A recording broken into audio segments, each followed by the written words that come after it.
Ассалаумалейкум достар, мен бүгін сіздерге YouTube каналын даму үшін қандай қателіктерді жасамау керек екенін айтатын боламын.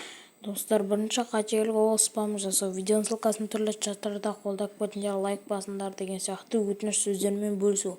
Сол арқылы просмотр келсе, одан әрі рекомендация кету екіталай.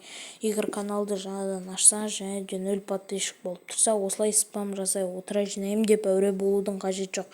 Егер видеоның сапасы жақсы және обложкасы қызықты болса, YouTube сіздің видеоңызға 100% показды беретін болады. Ал екінші қателік видеоларды өшіру. Егер каналда көп видеоларды өшіріп тастайтын болсаңыз, каналда келесі салатын видеоңыз рекомендация кетпей қалуы мүмкін. Және бұл әрекеттің кері әсері болады. Егер видеоларыңызды ешкім көрмегенін қаласаңыз, жай ғана ограничение достықпай қоя салыңыз. Үшінші қателік күніне көп видео салу. Егер каналыңызға көп видео салсаңыз, YouTube сізді спам жасап жатыр деп ойлап, каналыңызға показа бермей қояды.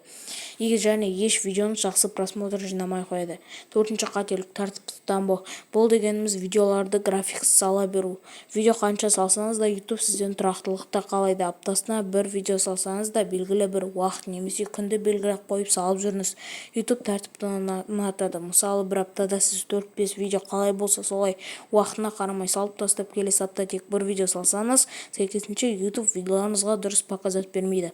Бесінші қателік видеоларыңыз сағат жинау үшін түрлі аккаунттармен кіріп, өз видеоңызды қарамаңыз. Просмотр санау екіталай саналғанның өзінде де әрі қарай рекомендация кетіп, саяғой аудитория көрсетілмей қалады. Осы 5 қателікті міндетті түрде ұстанып жүріңіздер. Видео пайдалы болса, осы видеоға лайк басып және арнаға тіркеліп кетіңіздер.